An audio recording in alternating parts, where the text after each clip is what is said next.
Bonjour à toutes, à tous, je suis Coralie et je vous souhaite la bienvenue sur la chaîne Thérapie Holistique que je viens de créer. Et pour commencer, pour cette première vidéo donc, qui m'a été inspirée par une de mes sœurs Madeleine, à qui je dédie cette vidéo d'ailleurs, je vous propose un tirage de tarot intuitif pour la période du solstice d'hiver 2019. Voilà. Je vous explique brièvement ce dont il s'agit. Je propose d'abord un tirage d'oracle et puis ensuite un tirage par le biais des éléments eau, air, terre et feu. Mais si jamais vous avez des questions, des commentaires, des suggestions, je vous invite à me les laisser en bas de la vidéo. Et puis je ferai tout mon possible pour y répondre. En tout cas, je vous souhaite une belle vidéo et je vous dis à très bientôt.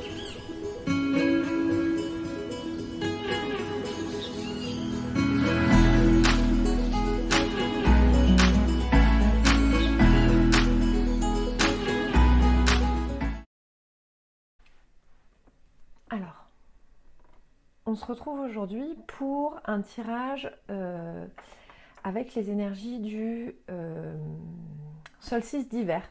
Voilà, donc c'est un tirage de tarot qui peut être utilisé à des fins, alors certainement pas prescriptives, encore moins divinatoires ou que sais-je encore, mais plutôt intuitives où vous pourrez vous servir des symboles, des cartes, des illustrations et ou des messages que je vais vous transmettre pour peut-être dégager la voie pour ces 3 prochains mois. Voilà, donc l'idée elle est vraiment de se servir des messages qui résonnent et de laisser le reste quoi. Voilà. Donc on va commencer avec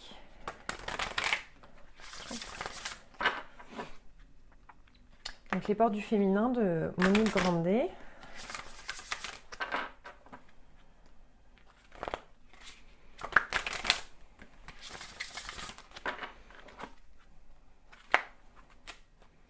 Oh, les cartes des portes du maternage, je crois, de la mère. Les cartes oranges sont ressorties beaucoup là dans le. À chaque fois, je vais vous lire le message que nous propose l'auteur et ensuite plutôt la signification que moi j'attribuerai aujourd'hui dans ces conditions à la carte. Bon bah, alright.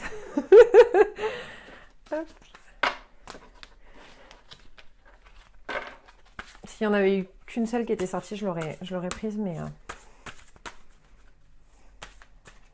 allez.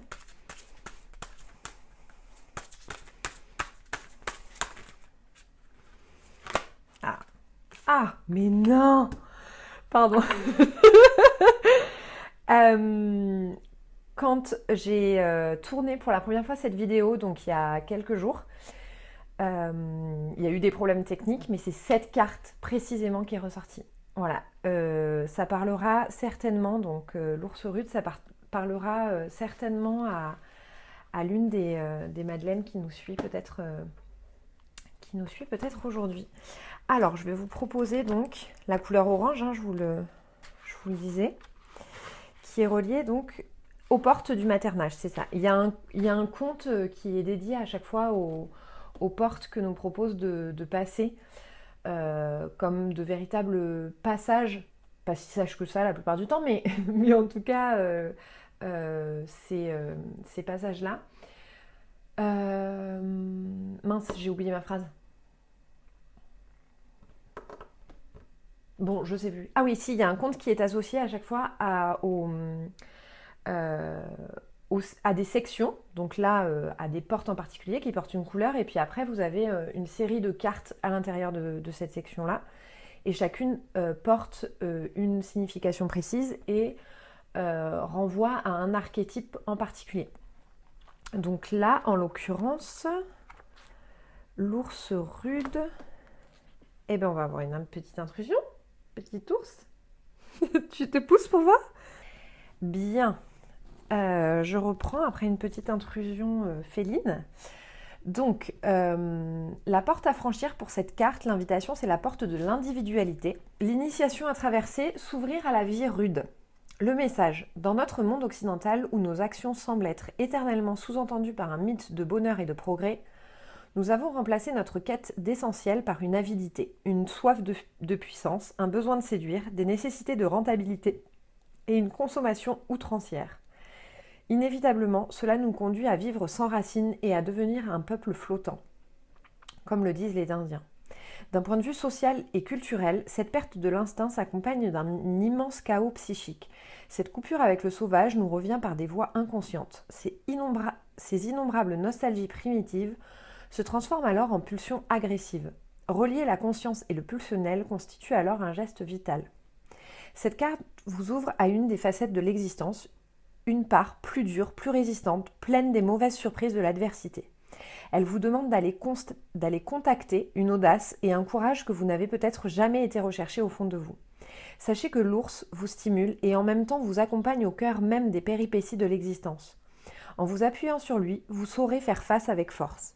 Le symbole de l'ours peut être vu comme une occasion de renouer avec votre femme sauvage. À sa manière, cette carte vous invite à revenir à cette part oubliée et à remettre tout en œuvre pour vivre plus librement, hors de l'influence humaine.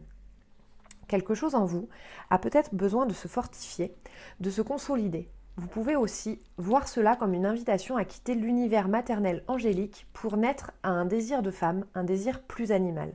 Sachez que rencontrer l'ours, c'est sortir de vos illusions et contacter votre puissance de feu. L'ours vous accueille, vous conseille, alors de remettre votre vie amoureuse entre parenthèses ou à plus tard, afin de consacrer du temps à consolider votre personnalité. Bien, alors, ce qui me vient en premier, c'est vraiment ce mythe du bonheur, ce mythe même qu'on peut retrouver dans le champ du développement personnel, comme je n'aime pas l'appeler, puisque je considère qu'en fait on ne se développe jamais pour soi-même, par soi-même, mais ce serait un autre débat. C'est l'idée toujours de travailler sur soi, de toujours faire plus, de gérer ses émotions, et d'ailleurs je me suis trompée tout à l'heure, au lieu de dire conseil, j'ai dit accueil. Et l'idée c'est vraiment aussi de revenir à une forme de... c'est les portes du féminin, donc on pourrait aussi s'attendre, en tout cas s'autoriser, se permettre à accueillir ce qui est de bon, de mauvais, si tant est que cette distinction existe, de dégueulasse, voilà, comme j'aime à le dire parfois, et d'accueillir ce qui est, en fait, pour ce que c'est, là, et en tout cas ce que ça nous fait émerger comme réaction, comme pensée, comme intuition, etc. Donc vraiment, l'idée... en tout cas, l'invitation, là, me semble-t-il, avec cette carte-là, c'est vraiment de renouer à notre part sauvage, mais plus encore de nouer tout court avec ce qui est de plus ou moins sauvage ou socialisé. Voilà. Alors, je vais vous proposer maintenant, on va garder cette carte en background, mais je vais vous proposer maintenant un tirage par élément. Alors la façon que j'ai de concevoir les éléments, donc les éléments eau, air, terre et feu, sachant qu'on pourrait faire un tirage à 5 éléments avec les terres notamment, mais l'idée ça va vraiment être de se servir de ces éléments pour venir toucher parfois du doigt ou en tout cas ou d'autres fois plus en profondeur, pour venir vraiment saisir une partie de notre vie. Un exemple, l'élément eau relié à la sphère émotionnelle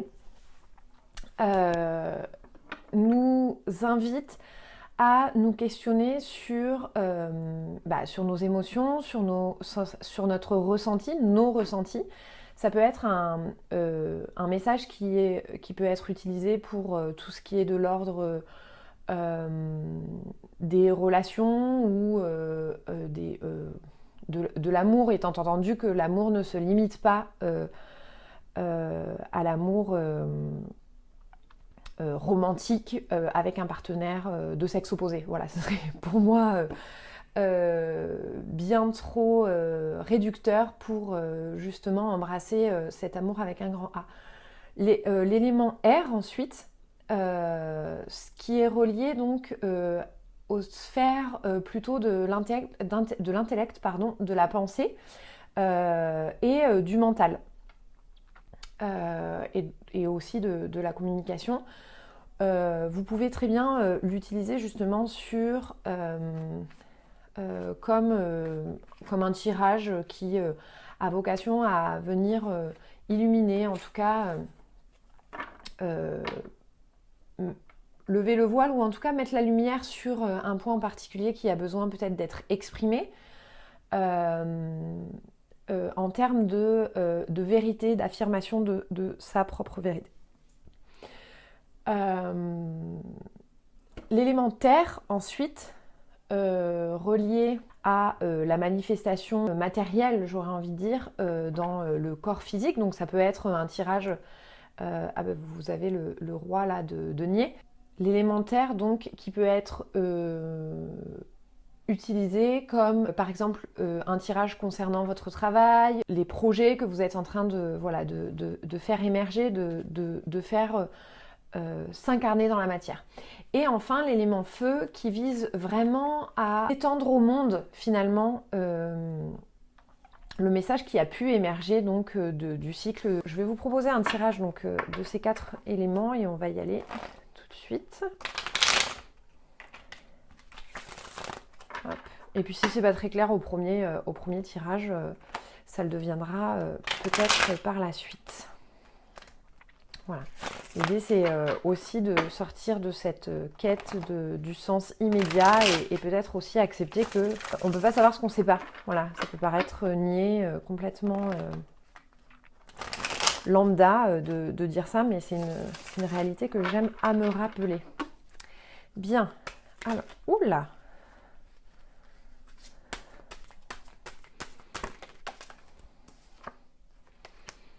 Donc pour l'eau, le 8 de denier.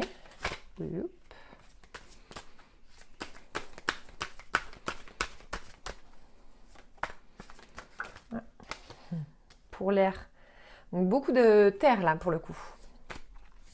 L'as de denier.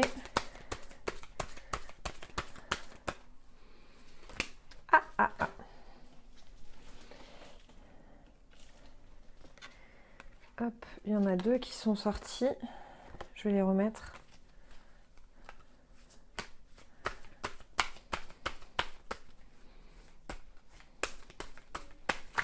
Oh.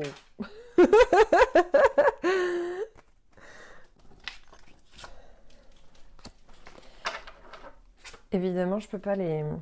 Hop. En choisir une, là, je suis ascendant balance, hein, pour ceux qui ne le savent pas. Donc, je ne sais pas prendre ce genre de décision. Voilà.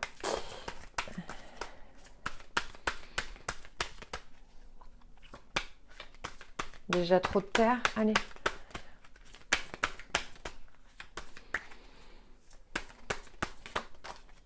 Ah! Donc pour l'élémentaire, le roi de coupe. Et pour le feu,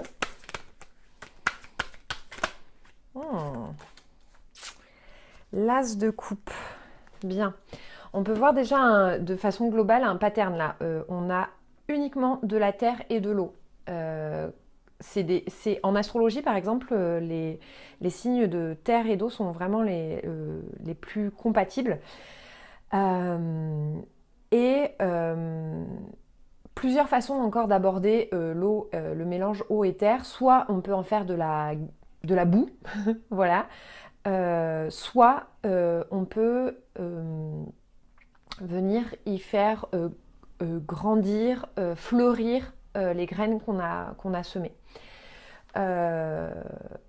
Donc terre et eau, avec à chaque fois une carte plus avancée, donc dans le cycle qui va de 1 à 10, puis qui revient à 1. Ensuite, vous trouvez valet, chevalier, dame, roi, globalement. Reine, roi, plutôt. Et là, vraiment, comme si on nous rappelait, après avoir avancé, oui, mais reviens au 1. On va y revenir. Donc, le 8 de Pentacle. Ah oui, et autre constatation générale, que des arcanes mineurs. Comment j'aime à distinguer arcanes mineurs et arcanes majeurs? Alors, les arcanes majeurs, ils ont plutôt vocation à nous véhiculer, en tout cas à nous transmettre des messages qui viennent d'en haut, j'ai envie de dire. Alors en haut, vous pouvez l'appeler Dieu, ce que vous voulez, la vie, enfin ce que vous voulez, mais c'est plutôt quelque chose qui nous serait plus grand que nous, la vie en fait. C'est la vie vraiment qui vient nous enseigner. Avec donc un cheminement, les 22 arcanes, les 22 portes, les 22 passages. On retrouve là l'idée de porte, mais il y a aussi cette idée que ce serait vraiment des enseignements de la vie vers la vie incarnée matérielle. Et là, et c'est particulièrement aussi l'invitation, j'aurais envie de dire, énergétique du moment, et notamment au moment du solstice, la renaissance du soleil, c'est vraiment cette idée de partir de là. Qu'est-ce qui est là, tout de suite, dans cette vie-là, dans cette incarnation-là.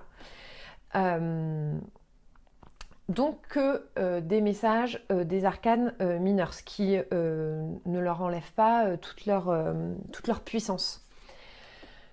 Le 8 de Pentacle, ou de Denier, donc relié à l'élémentaire, c'est vraiment... moi, c'est une carte qui me fait beaucoup penser au signe du Capricorne. Là, sur cette carte-là, la personne est prise dans son travail. Voilà, il y a vraiment cette idée de... on n'est plus en train de réévaluer comme au 7 de Denier, on n'est plus en train non plus de questionner, etc. On est en train de faire. Voilà, on est pris dans le rouage du travail, du dur labeur, d'une certaine façon. Voilà, on fait et puis on verra après. Voilà, d'une certaine façon, l'idée là...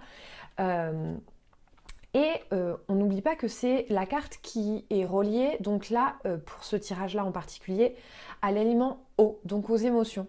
Donc ça revient aussi sur cette idée que j'abordais brièvement tout à l'heure, je pourrais en parler des heures, mais sur cette idée de gérer ses émotions.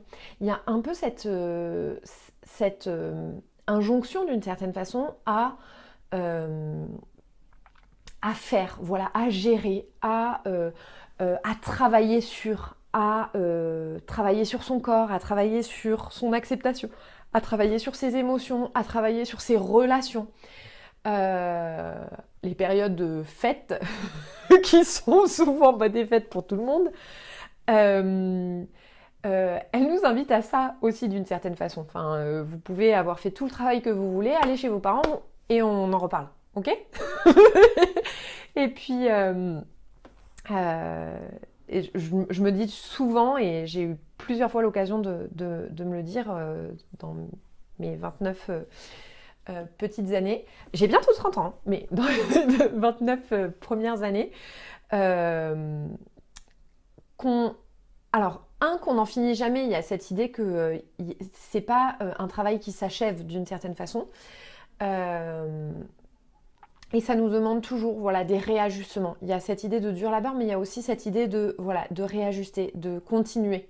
Faire, ça peut aussi être analysé, théorisé. Hein. On n'est pas obligé de faire avec les mains. On peut très bien faire par la pensée aussi. Dans la sphère émotionnelle, c'est peut-être l'invitation à être moins...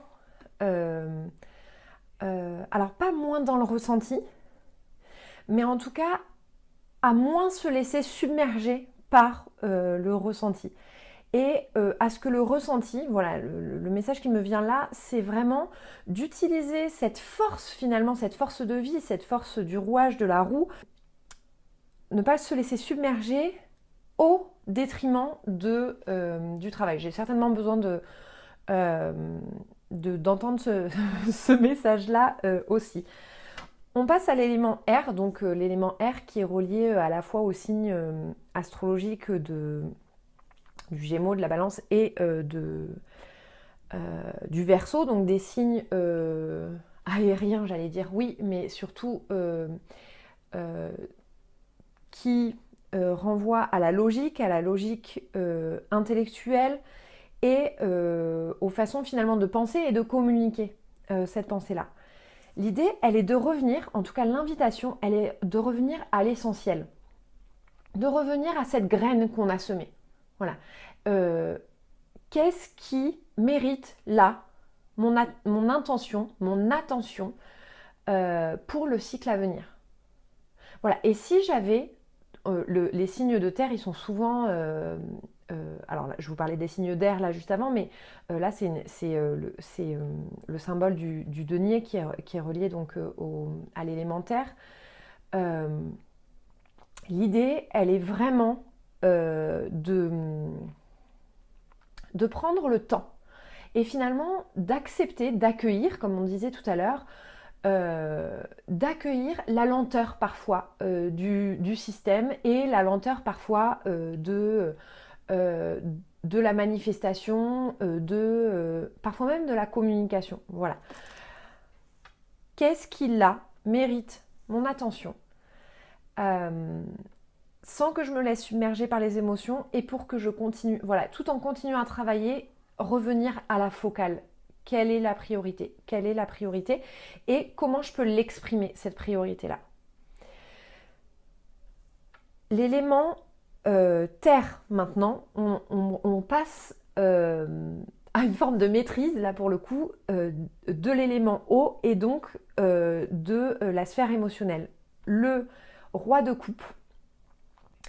Alors paradoxalement, c'est pas forcément le gendre idéal, mais en tout cas, c'est celui qui est arrivé au bout du cycle, pour revenir ensuite à l'as de coupe. Hein. Mais d'ailleurs, j'aime vraiment que ces cartes-là ont été associées là dans ce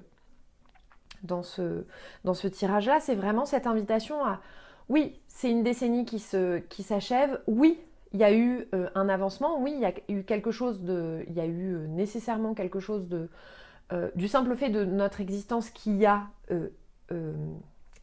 avancé, en tout cas changé. Oui, il y a une forme de maîtrise, mais en fait, tout ce que je sais, c'est que je ne sais rien, je reviens au 1. Mais si je reviens là au roi de coupe, je disais, c'est pas nécessairement le gendre idéal ou le partenaire idéal, parce qu'il est arrivé à une telle maîtrise de ses émotions que finalement ça en devient logique. Ça me fait beaucoup penser au signe astrologique du poisson, dont on pense souvent que c'est le sensible, ce qui n'est pas faux, hein, je peux en témoigner. Mais en fait, il arrive à une...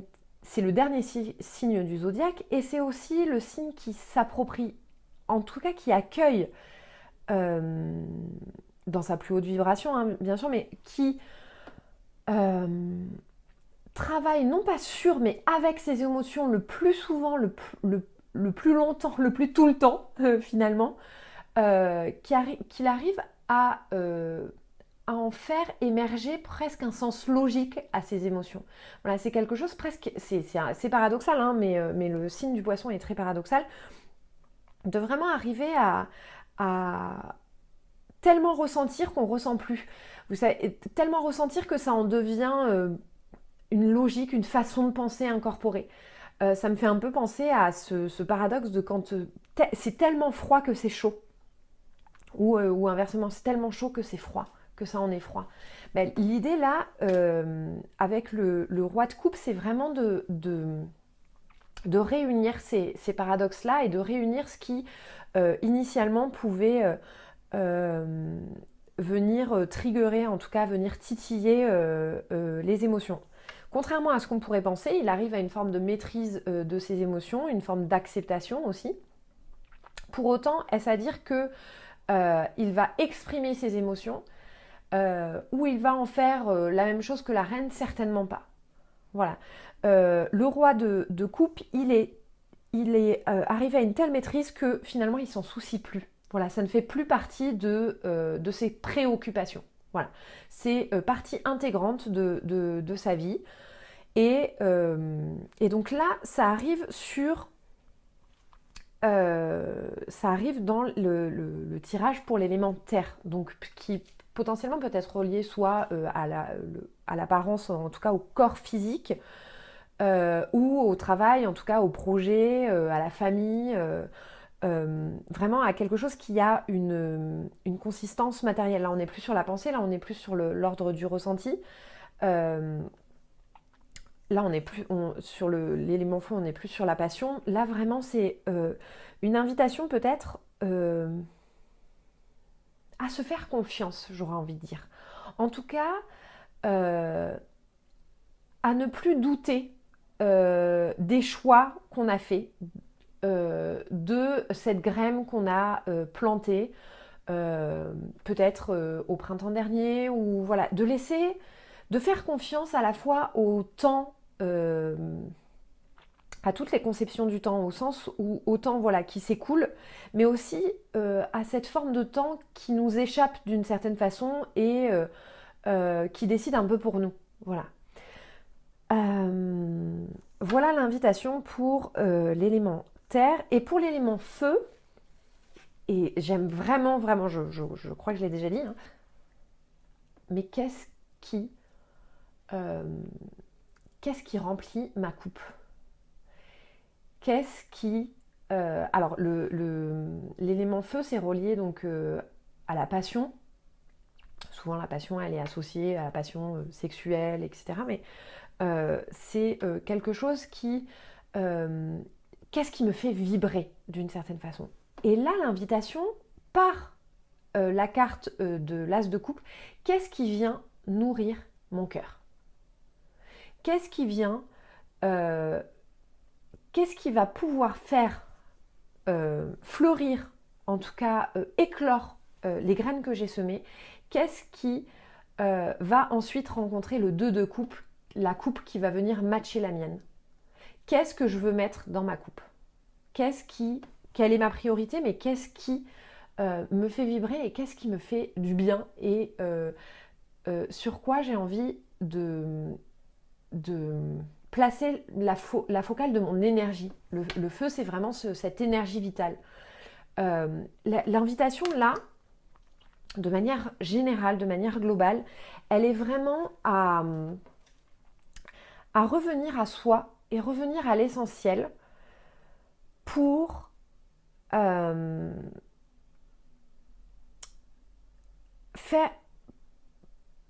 faire fleurir, pour faire éclore, pour nourrir à la fois la terre et la fleur, la graine qui a été semée, de quelque chose qui nous dépasse d'une certaine façon, quelque chose qui nous transcende. Quel est mon projet là en tête, mais c'est certainement dû à, voilà, à ma formation et aux périodes de mouvements sociaux, etc. Mais l'idée, elle est à quelle est ma contribution? Voilà, s'il y avait une question à se poser peut-être en cette journée de solstice, elle serait selon moi celle-ci. Voilà, je vais tirer une dernière carte. Il y a eu la papesse, celle qui sait. Hop. À quoi je contribue et comment j'y contribue et comment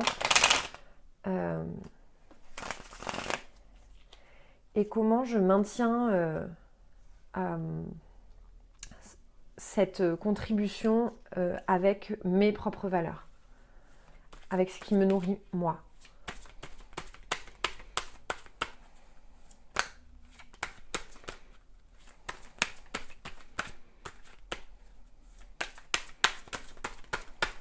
Oups là. Je vais en garder une.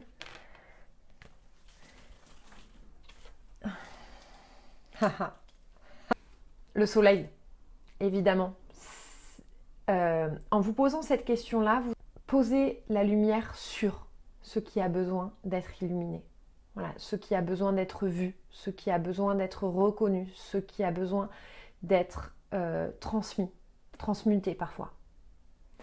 Voilà, je vous laisse et je vous dis à la semaine prochaine certainement pour une méditation.